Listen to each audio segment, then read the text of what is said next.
जय श्री राम जी की। दोस्तों, हिंदू धर्म में हनुमान जी सबसे अधिक पूजनीय देवताओं में से एक हैं। उनकी पूजा से जीवन के सभी दुख दर्द दूर हो जाते हैं। साथ ही यह भी माना जाता है कि यदि किसी व्यक्ति पर शनि की महादशा चल रही हो तो उसके लिए हनुमान जी की पूजा करनी चाहिए। लेकिन क्या आप इसका कारण जानते हैं? इसके पीछे एक पौराणिक कथा है जिसमें यह वर्णन मिलता है कि क्यों हनुमान जी की आराधना से शनि की महादशा से राहत मिल सकती है। चलिए जानते हैं उसके विषय में। पौराणिक कथा के अनुसार शनि देव को अपनी शक्तियों पर घमंड था, क्योंकि वह अपनी वक्र दृष्टि से किसी का भी अहित कर सकते थे। एक बार जब हनुमान जी जंगल में बैठकर राम जी की भक्ति कर रहे थे, उसी समय वहां से शनि देव गुजर रहे थे। उनकी दृष्टि हनुमान जी पर पड़ी और उन्होंने बजरंगबली पर वक्र दृष्टि डालने का सोचा, लेकिन इसका हनुमान जी पर कोई प्रभाव नहीं पड़ा। इस पर शनि देव क्रोधित हो उठे और उन्होंने इससे हनुमान जी को ललकारा, लेकिन इसका भी हनुमान जी पर कोई असर नहीं हुआ और वह पहले की तरह अपनी तपस्या में लीन रहे। बात को अनसुनी करने पर शनि देव का क्रोध और भी बढ़ गया। इस पर शनि देव ने कहा, अब मैं तुम्हारी राशि में प्रवेश करने जा रहा हूँ। तब हनुमान जी ने शनिदेव से कहा कि आप कहीं और जाएं, मुझे प्रभु श्री राम की भक्ति करने दें। इस पर शनि देव ने हनुमान जी की एक भुजा पकड़ ली और अपनी तरफ खींचने का प्रयास करने लगे, लेकिन हनुमान जी ने एक ही झटके में शनि देव से अपनी भुजा छुड़ा ली। इस पर शनि देव ने विकराल रूप धारण कर हनुमान जी की दूसरी बांह पकड़ने की कोशिश की।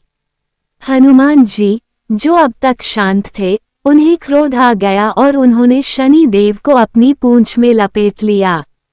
लेकिन इसके बाद भी शनि देव का घमंड कम नहीं हुआ और उन्होंने हनुमान जी से कहा कि तुम्हारे प्रभु श्री राम भी मेरा कुछ नहीं बिगाड़ सकते।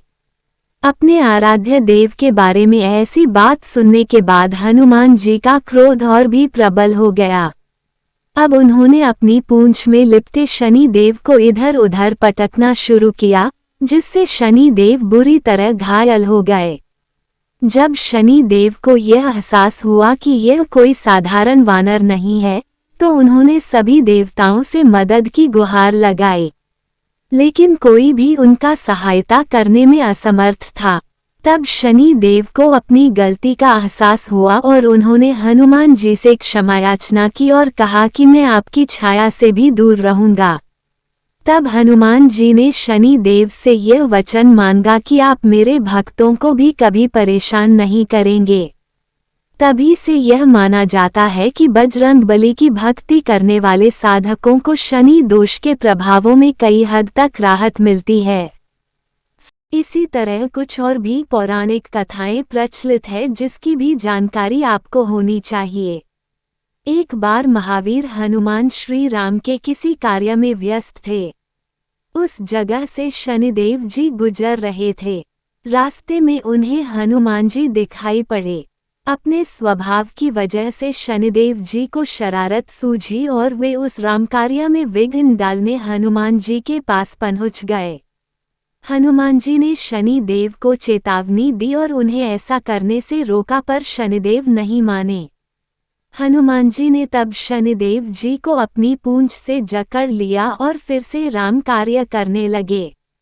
कार्य के दौरान वे इधर उधर चहलकदमी भी कर रहे थे, अतः शनिदेव जी को बहुत सारी चोटें आई। शनिदेव ने बहुत प्रयास किया पर हनुमान जी की कैद से खुद को छुड़ा नहीं पाए। उन्होंने विनती की पर हनुमान जी अपने कार्य में खोए हुए थे। जब राम जी का कार्य खत्म हुआ तब उन्हें शनिदेव जी का ख्याल आया और तब उन्होंने शनिदेव को आज़ाद किया। शनिदेव जी को अपनी भूल का एहसास हुआ और उन्होंने हनुमान जी से माफ़ी मांगी कि वे कभी भी राम और हनुमान जी के कार्यों में कोई विघ्न नहीं डालेंगे और श्री राम और हनुमान जी के भक्तों को उनका विशेष आशीष प्राप्त होगा। शनिदेव जी ने भगवान श्री हनुमान से सरसों का तेल मांगा जिसे वह अपने घावों पर लगा सके और जल्द ही चोटों से उभर सकें। हनुमान जी ने उन्हें वो तेल उपलब्ध करवाया और इस तरह शनिदेव के जख्म ठीक हुए। तब शनिदेव जी ने कहा कि इस स्मृति में जो भी भक्त शनिवार के दिन मुझ पर सरसों का तेल चढ़ाएगा उसे मेरा विशेष आशीष प्राप्त होगा। इसी तरह एक और कथा के अनुसार अहंकारी लंकापति रावण ने शनिदेव जी को कैद कर लिया और उन्हें लंका में एक जेल में डाल दिया।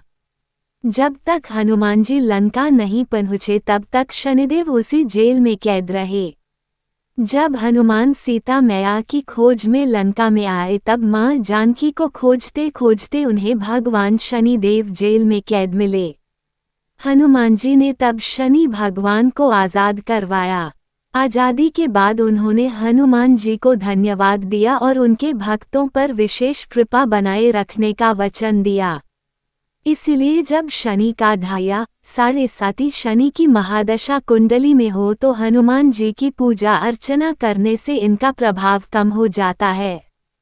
फ्रेंड्स, ये वीडियो आपको अच्छी लगी हो तो कमेंट में जय श्री राम जरूर लिखिए।